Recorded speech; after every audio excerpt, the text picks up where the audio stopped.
بسم اللہ الرحمن الرحیم۔ عزیز طالبات السلام علیکم۔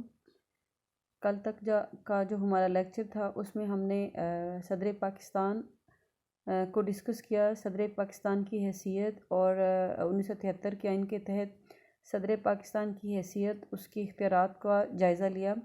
آج کے لیے ہمارا جو ٹاپک ہے وہ وزیر اعظم ہے، پرائم منسٹر آف پاکستان۔ تو 1973 کے آئین کے مطابق ہم نے وزیر اعظم کا عہدہ، اس کی حیثیت، اس کی اہلیت، اس کا طریقہ انتخاب اور اس کی اختیارات کو ڈسکس کرنا ہے۔ تو سب سے پہلے جو دیکھیں گے ہم کہ اہلیت وزیر اعظم کی کیا ہے، وہ چونکہ انتظامیہ کا سربراہ ہوتا ہے، ملک کی ساری انتظامی مشینری اس کے ہاتھ میں ہوتی ہے، تو اس کے لیے جو لازمی شرائط ہیں وہ ہیں کہ وہ مسلمان ہو، پاکستان کا شہری ہو، ختم نبوت پر یقین رکھتا ہو، قومی اسمبلی کا رکن ہو، نظریہ پاکستان کا زبردست حامی ہو اور حکومت کے کسی نفع بخش عہدے پر فائز نہ ہو۔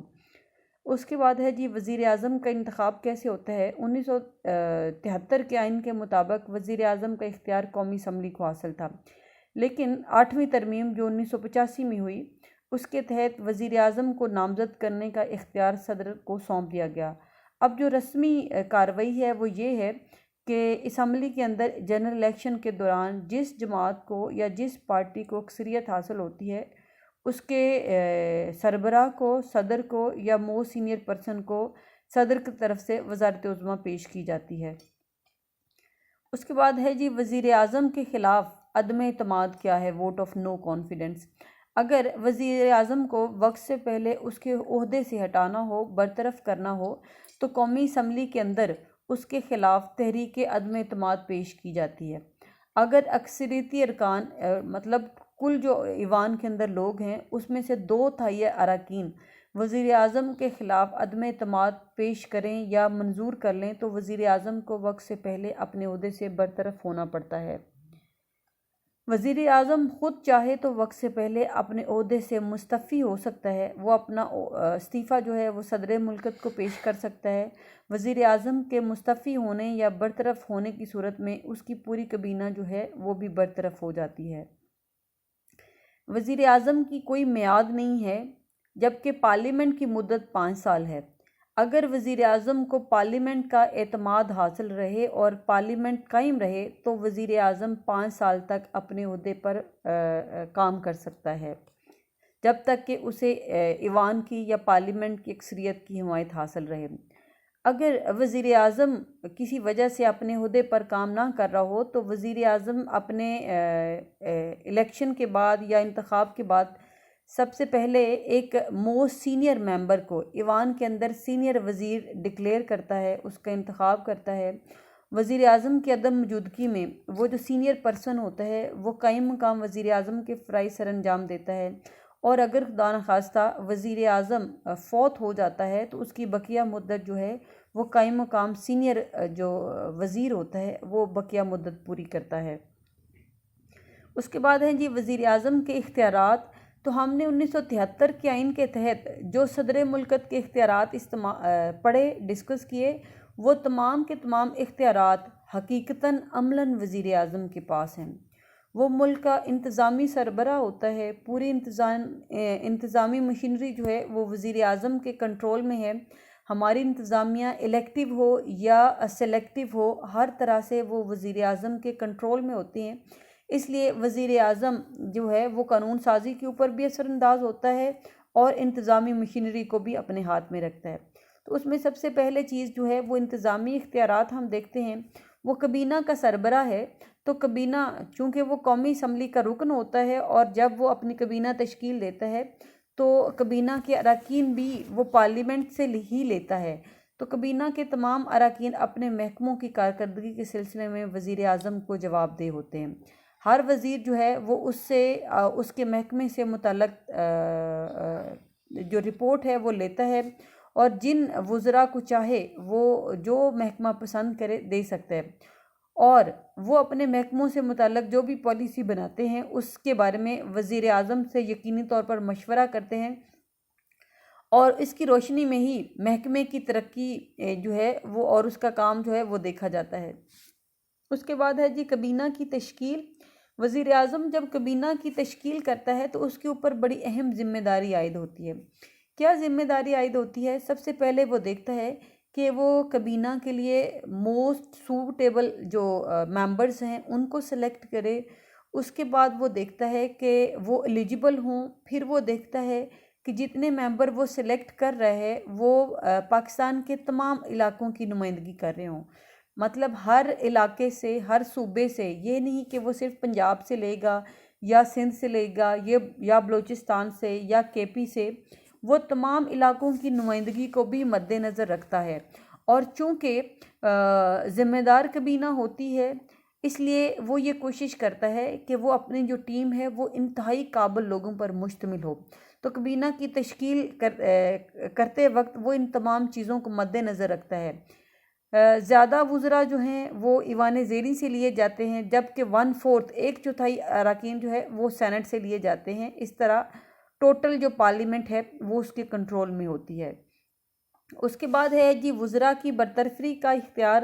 اگر کابینہ کا کوئی ممبر جسے اس نے فرائض دیے ہوں، کوئی ذمہ داری دی ہو، وہ ایمانداری سے، دیانتداری سے یا سنجیدگی سے اپنا فرض پورا کرنے میں ناکام رہا ہو تو وزیر اعظم وقت سے پہلے اسے اس کے عہدے سے برطرف کر کے وہ عہدہ کسی اور سینئر ممبر کو دے سکتے ہیں.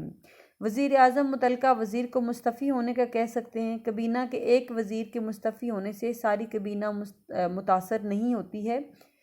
اس کے بعد ہے جی اعزازات اور تقرریاں. ملک کے اندر جتنے بھی اپوائنٹمنٹس ہیں اعلیٰ عہدوں پر یا مختلف کارکردگیوں کی بنیاد پر جو ایوارڈز دیے جاتے ہیں نیشنل لیول پر، وہ صدر کی طرف سے دیے جاتے ہیں، لیکن اس کے لیے وزیر اعظم کے مشورے کا وہ پابند ہوتا ہے. 2010 میں جو 18ویں آئینی ترمیم ہوئی اس کی روح سے ان تمام تقرریوں کے سلسلے میں صدر پاکستان وزیر اعظم کے مشورے کے پابند ہیں. اسی طرح حکومت کی طرف سے مختلف شعبوں میں نمایاں کارکردگی کا مظاہرہ کرنے والے لوگوں کو جو اعزازات عطا کیے جاتے ہیں صدر پاکستان کی طرف سے، وہ اعزازات بھی وزیر اعظم کے مشورے سے دیے جاتے ہیں. اس کے بعد جی قانون سازی ہے. تو قانون سازی میں بھی وزیر اعظم کلیدی کردار ادا کرتا ہے. چونکہ وہ کابینہ کا سربراہ ہوتا ہے، چونکہ اس کا تعلق پارلیمنٹ سے ہوتا ہے، اس لیے بلوں کی منظوری میں بھی وہ اہم کردار ادا کرتا ہے. حتیٰ کہ ایسا کوئی بل ایوان میں پاس نہیں ہو سکتا جس کا اپروول حکومت یا وزیر اعظم کی طرف سے نہ لیا گیا ہو. اگر ایسا کوئی بل منظور ہو جاتا ہے تو اسے وزیر اعظم کے خلاف عدم اعتماد کی تحریک سمجھا جاتا ہے. اس لیے جب بھی ایوان میں کوئی مسودہ حکومت کی طرف سے پیش ہوتا ہے تو اس کے بحث و مباحثے میں وزیر اعظم اہم کردار ادا کرتا ہے. اور چونکہ وزیر اعظم قومی اسمبلی کے اندر اکثریت رکھنے والی جماعت کا سربراہ ہوتا ہے اور بل اکثریت سے منظور کیے جاتے ہیں، اس لیے قانون سازی میں وزیر اعظم براہ راست اثر انداز ہوتا ہے، اثر رسوخ رکھتا ہے اور اس کی مرضی کی قانون سازی ہوتی ہے. اس کے بعد ہے جی قومی اسمبلی کو ڈیزالو کرنا. تو وقت سے پہلے اسمبلی کو برخاست کرنے کا اختیار وزیر اعظم کے پاس ہے. اگر وزیر اعظم کی گرفت ایوان کے اوپر نہ رہے یا جو اسمبلی ہے جس مقصد کے لیے اسے بنایا گیا، اسمبلی اپنے وہ فرائض انجام دینے میں بھی ناکام رہے، تو ایسی صورت میں وزیر اعظم صدر کو اسمبلیوں کو برخاست کرنے کا مشورہ دے سکتا ہے. اگر وزیر اعظم کے خلاف تحریک عدم اعتماد پیش ہو چکی ہے تو وزیر اعظم اسمبلیوں کو برخاست نہیں کر سکتا. اس کے بعد مالیاتی اختیارات ہیں. تو مالیات کے اوپر، زر کے اوپر مکمل طور پر کنٹرول وزیر اعظم کا ہے. وزیر اعظم کی مالیاتی ٹیم جو ہے اس کا وزیر خزانہ یا سیکٹری فینانس یا وہ لوگ جو ریونیو کو کنٹرول کرتے ہیں، پورا ریونیو ڈپارٹمنٹ وزیر اعظم کے انڈر کام کر رہا ہوتا ہے. ملک کا سالانہ بجٹ وزیر اعظم کی منظوری سے ہوتا ہے اور بجٹ کی منظوری تک وزیر اعظم اہم کردار ادا کرتا ہے. اس کے بعد ہے جی امور خارجہ سے متعلق جو وزیر اعظم کے اختیارات. 2010 کی جو 18ویں ترمیم ہے اس کے تحت وزیر اعظم خارجہ پالیسی مرتب کرتا ہے. چونکہ وہ کابینہ کا سربراہ ہوتا ہے اس لیے وزیر خزانہ وزیر خارجہ وزیر اعظم کی مرضی سے خارجہ پالیسی طے کرتا ہے. وزیر خارجہ وزیر اعظم کے ماتحت ہوتا ہے اور وزیر اعظم کے مشورے پر ہی عمل کرتا ہے. اچھا جی اس کے بعد ہے قائد ایوان. وہ لیڈر آف دا ہاؤس ہوتا ہے، اس کو ایوان میں برتری حاصل ہوتی ہے، وہ پورے ایوان کا قائد ہوتا ہے، اس لیے وہ پورے ایوان کو ساتھ لے کے چلتا ہے. وہ کوشش کرتا ہے کہ اس کی اپنی جماعت ہو یا دیگر جماعتیں ہوں، وہ تمام لوگوں کو، پورے ہاؤس کو ساتھ لے کے چلے۔ اس کے علاوہ وزیر اعظم منتخب ہونے کے بعد اس کی پارٹی کا جو منشور یا جو پلاننگ ہوتی ہے جس کے تحت انہوں نے الیکشن لڑا ہے، اس پالیسی کی مدد سے وہ اپنا کاروبار حکومت جو ہے اسے چلاتا ہے۔ اس کے بعد ہے جی وہ قوم کا نمائندہ ہوتا ہے۔ وزیر اعظم چونکہ عوام میں سے ہوتا ہے، عوام کے ووٹوں سے منتخب ہو کے گیا ہوتا ہے، اس لیے وہ عوامی نمائندہ ہوتا ہے، وہ پوری قوم کی نمائندگی کر رہا ہوتا ہے، تو اسے بہت عزت کی نگاہ سے ملک کے اندر دیکھا جاتا ہے۔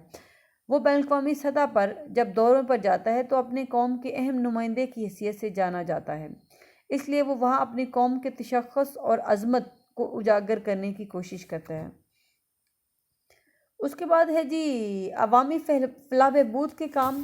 تو وزیر اعظم چونکہ عوام کا نمائندہ ہوتا ہے، وہ عوام کا قائد ہوتا ہے، وہ قائد عوام ہوتا ہے، اس لیے عوامی فلاح بہبود کے جو جتنے بھی منصوبے ہیں بڑے پیمانے پر وہ ان کے اوپر عمل درآمد کرتا ہے اور عمل درآمد کرنے کی کوشش کرتا ہے۔ عوامی مسائل، عوامی شکایات کو حل کرنے کی کوشش کرتا ہے، صدر کی ہدایت پر ترقیاتی کاموں کا اجرا کرتا ہے تاکہ عوامی مسائل جو ہیں انہیں جلد سے جلد حل کیا جائے۔